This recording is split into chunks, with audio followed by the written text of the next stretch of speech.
You're listening to Kerry Lutz's Financial Survival Network, where you get valuable information you just can't find anywhere else. To thrive in today's trying times, you need the Financial Survival Network, now more than ever. Go to financialsurvivalnetwork.com and get your free newsletter and gift. Financial Survival Network, now more than ever. Welcome. You are listening to the Financial Survival Network. I'm Kerry Lutz. Today is September 29th, 2021. Well, economy, what the trends are, what the government's not telling you, all these things and more. We've got our good friend Gordon T. Long on with us. And Gordon, it's great to talk to you again. It's been a while. Economy, sum it up for us in a nutshell. Problems ahead, I guess is what, but we've been saying that for a while. But it seems to be getting worse and worse, and I think we're now seeing it finally in the equity markets. We've been watching it in the credit markets.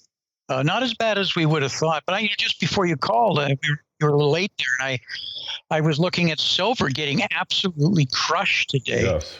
Yes. Yet what's really telling, and I think this is a reflection of the economy, gold has hardly moved. So here is, silver down 21.5 on the ounce. On the other hand, the DXY or the dollar is just skyrocketing up without getting into what's going on in the bond market. But we track very closely, Kerry, the silver gold ratio, not the gold silver ratio that everybody's familiar with, which we also look at.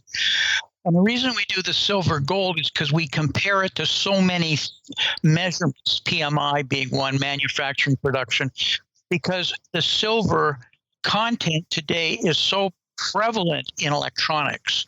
And electronics are such a big part of more and more economies. So it's a good precursor. We got into this a year ago, and we got a cross of the silver gold ratio of its 50-day crossing its 200-day moving average, which got us out before the March crash with COVID coming. It was telling us there were some serious problems.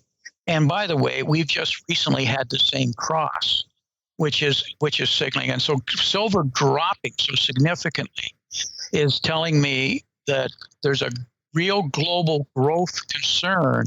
And I say that only because the dollar is spiking in parallel.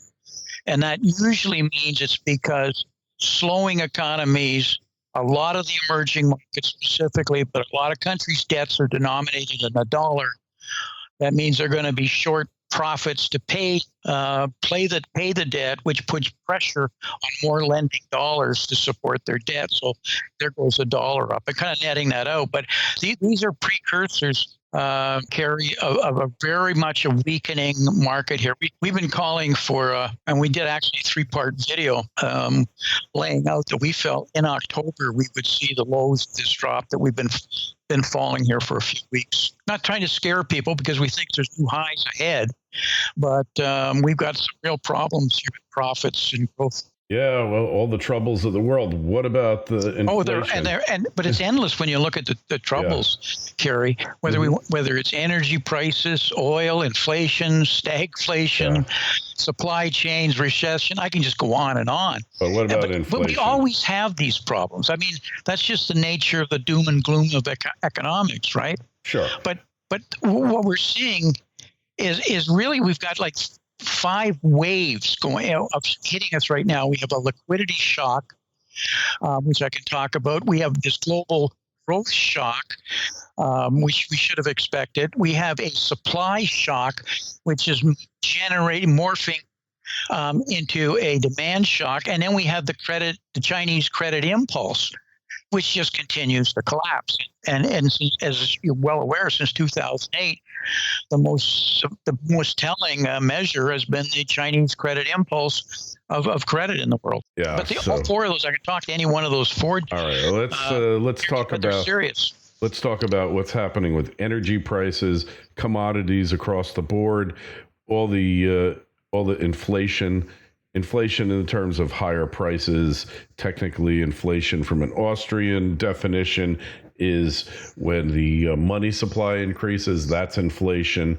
but we're talking higher prices. Higher commodity prices inevitably lead to higher consumer prices, right? Mm-hmm. So, but remember, you can print more money, but the velocity's also got to go up. And in other words, the money has to turn over more. And if all the money is just going into buying assets, it's not turning money as opposed to going into production, which has got to buy goods and everything else that goes with the production services. So, we have inflation. This garbage that the Fed is telling us transitory is completely bogus.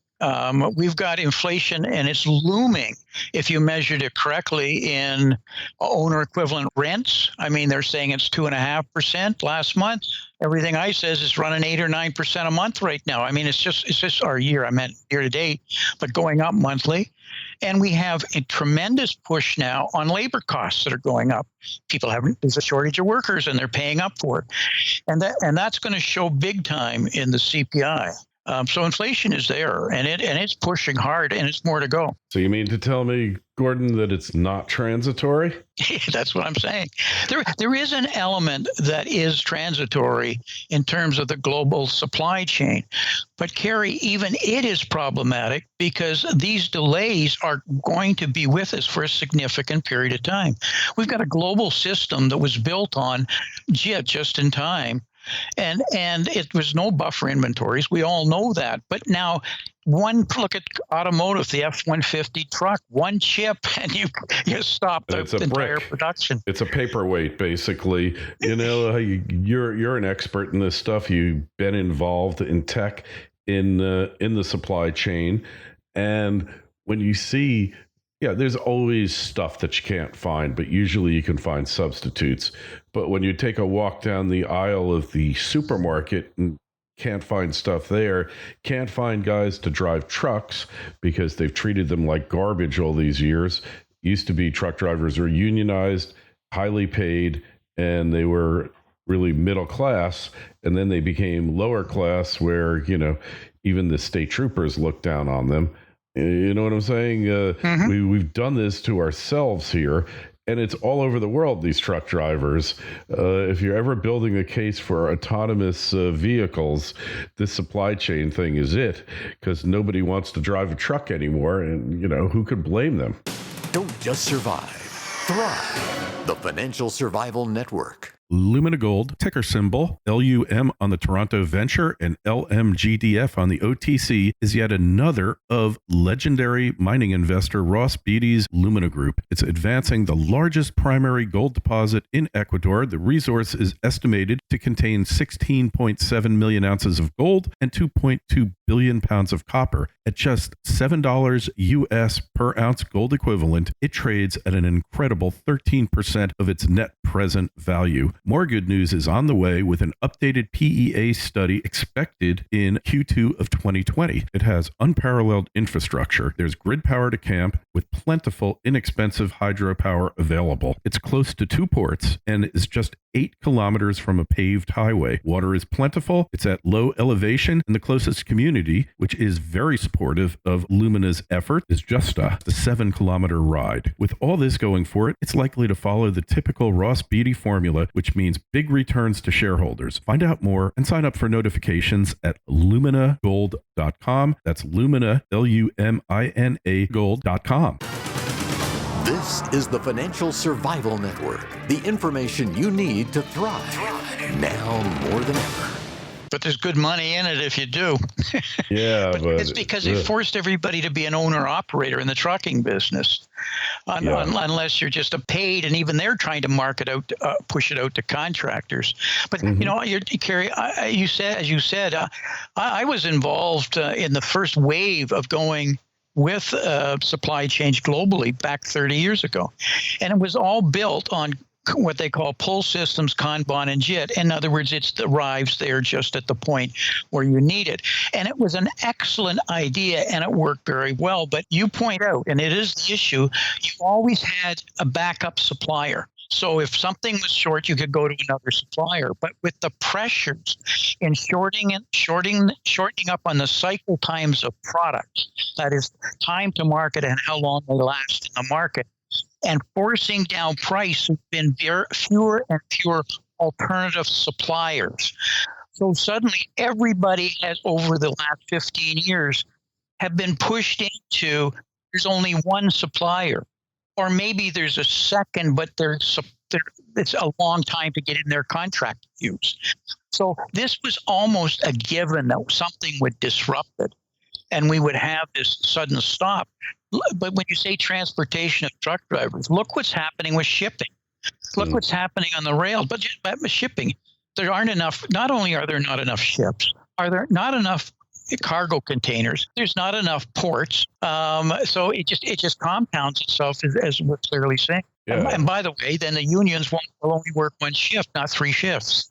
Yeah, they, really. That's what's going on in LA right now. Yeah, they only want I one know. shift I've seen instead it. of 7 by 24. Yeah, like they do in the rest of the world. And kind of up to the president to declare a state of emergency, because you got like dozens of ships backed up, and then the rail terminals are backed up. Everything is backed up. But Gordon, when you look, Good point, Kerry. But where is the president? Yeah, who is the president is a better question. But we don't talk politics here, so we're not going to get into it. Neither do I, Kerry. But and none of us want. But a lot of these issues we're now facing are self-inflicted because of policies that are flawed. And I'm not being political. I'm being an economist here, not being an investor. Look at the issues we're now facing with energy, not just the price at the pump. And what was the first thing we did? We removed leases on government lands. We stopped the pipelines, et cetera. We're moving to green. I support the approach, but suddenly we're not energy independent here in the United States, and we've got a problem. Look at the balance of trade on a monthly basis that it's growing on what we're spending on energy now. And globally, you can see other countries have got serious energy problems in gas and oil and electricity. Mm-hmm. Yeah. I mean, we're moving between subjects, but I'm just giving an example of policies. This COVID mandate, relevant to COVID, the fact we've made it a mandate is now creating serious labor issues in this country, which affects productivity, which affects profit. At some point, you pay a price for that. And that's what's starting to show up on these waves I was talking about, the shock waves: liquidity, growth, supply, and the cripples. Understood. Well, all the problems of the world, we're not going to solve them today, but what do you think is going to happen here? How is this going to resolve itself? We'll print more money once we get through which is not the solution, but it keeps things moving a little bit longer. Depends on how we handle this debt ceiling, and I'm sure we will in some fashion. Maybe ugly, but if we dump another, I don't know, $3.5 trillion plus $1.4 trillion on infrastructure, hold on to your hats. Especially when you have, you just defined inflation earlier, when you've got this amount of money chasing too few goods because you don't have the labor to produce it or to get it in, or you have a supply shock. This could get ugly, so the opportunities right now, Kerry, are in the bond market. Shorting are going long on yield, short on the bond prices. You've seen what's happened in the last 10 days here in bonds? Yeah, I know. So it's a great opportunity. It's a great opportunity, and it will be in precious metals too. Though I believe there's still more a downside on precious metals before we hit the bottom. I'm inclined to agree with you there. In any event, it's a great. Just me. I mean, to be really stressed here, Kerry. I'm a strong believer in the precious metals, silver and gold, but right now the issues with them are a little bit different short term. And until we wash out the level of margin and these bullion banks can get themselves back where the physical and the paper can get closer together.